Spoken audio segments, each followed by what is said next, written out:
So ngayon, titingnan na natin ang ating chicken. So luto na siya. Haluin natin. Ito. Then, ilagay na natin ang ating milk. Napakasarap dito. Yun. Masustansya. Haluin natin.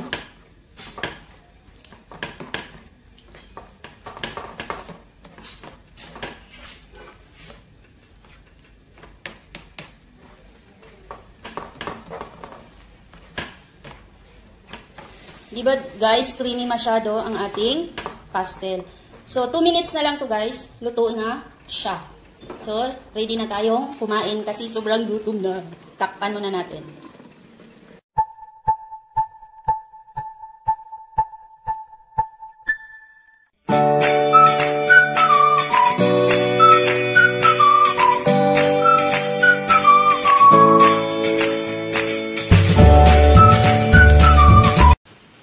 So ngayon, i-slice na natin ang ating patatas para sa ating.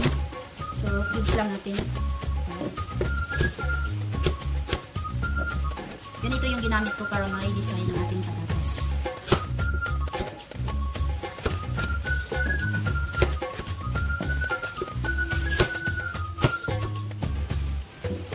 Ito yung ating carrots.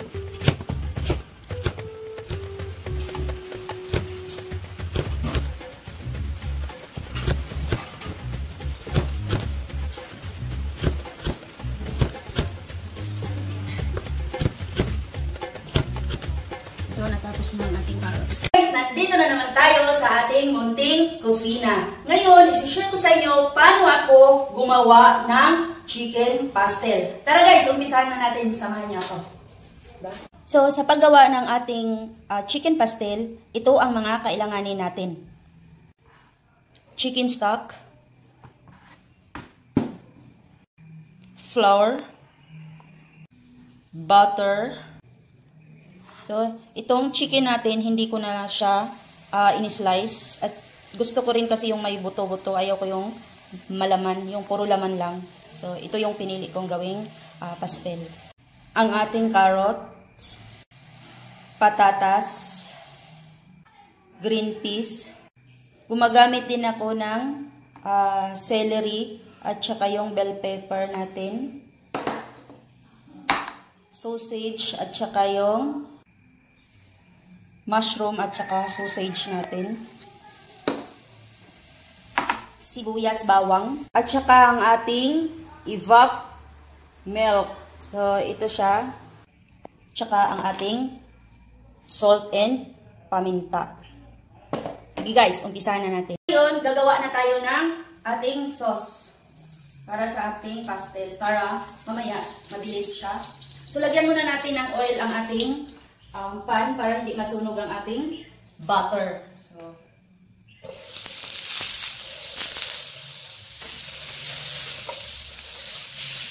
antayin lang natin sana. Hinaan lang natin ang apoy.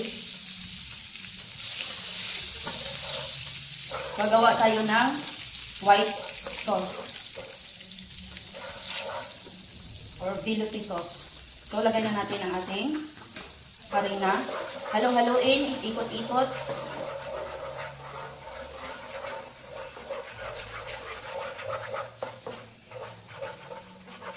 Ikot lang, ikot hanggang maging okay ang ating. Wala nang buo-buo ang ating flour. Hindi ako expert magluto guys ha. Pero hanggat maaari, kakayanin natin. So, lagay na natin ang ating chicken stock.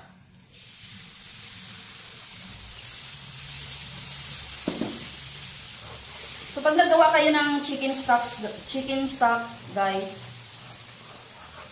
yung buto-buto ng manok, pakuluan nyo lang. Dilagyan nyo ng mga sibuyas para masarap siya. Kahit ano, ilagay nyo anong gusto nyo. Sibuyas, carrots.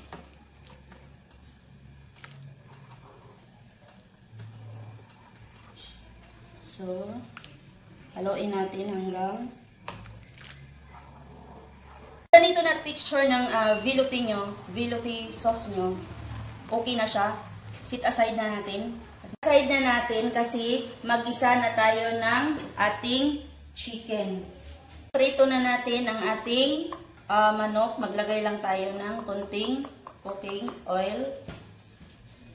Ilan lang natin ng salt at saka paminta yung chicken natin para may lasa na siya pag naprito. So, haluin lang natin.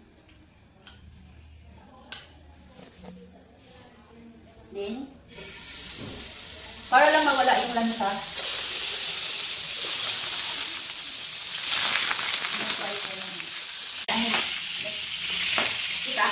So, ganito na ang itsura ng ating chicken.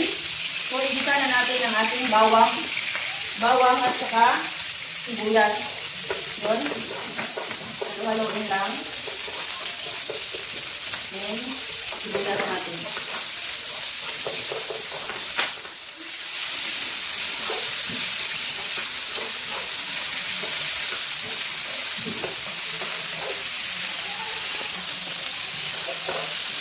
So, ikot lang hanggang maluto ang ating manok.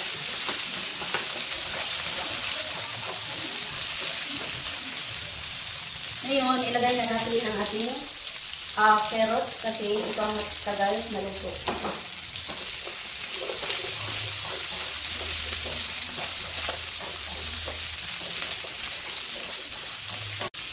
Takpan muna natin mga 2 minutes.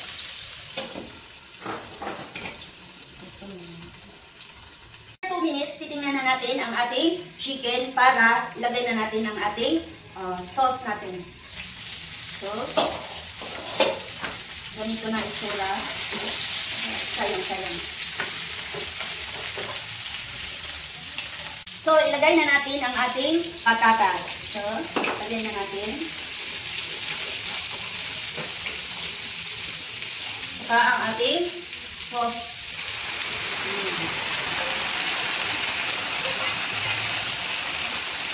Ilagay na natin.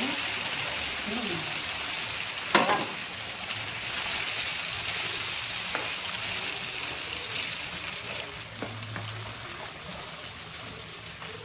Yan, haluin lang natin. Tikman natin kung tama na ba yung alat. Sarap. Sarap na siya. So, ito, ilagay na natin ang ating celery, tsaka ang ating bell pepper, tsaka ang ating green peas, mushroom, tsaka ang ating sausage. Napakasarap nito, guys. So, ito, takpan muna natin, mga 5 minutes, titingnan natin kung luto na ang ating chicken. Then, ilagay natin yung milk natin. Napakasarap, parang nasa restaurant. Guys, habang nag-aantay tayo sa ating chicken na maluto, tara, TikTok muna tayo.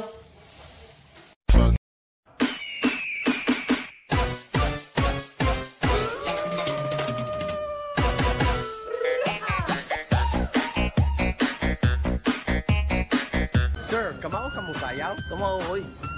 Lamay.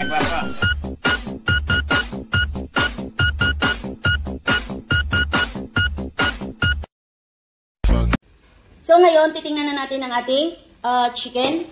So, luto na siya. Haluin natin. Ito. Then, ilagay na natin ang ating milk. Napakasarap dito. Yun. Masustansya.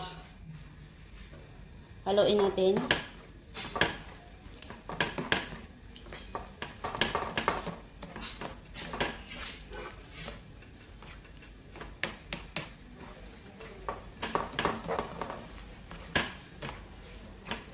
Diba guys, creamy masyado ang ating pastel. So, 2 minutes na lang to guys. Luto na siya. So, So, ready na tayong kumain kasi sobrang gutom na. Takpan muna natin. So, ngayon guys, after 2 minutes, titingnan na natin ang ating pastel. Chicken pastel. So, luto na siya guys. Creamy masyado. So, hindi na natin titikman kasi tinikman ko na kanina. Sobrang sarap na ng lasa niya. Parang lasang restaurant siya. So, patayin na natin ang ating apoy.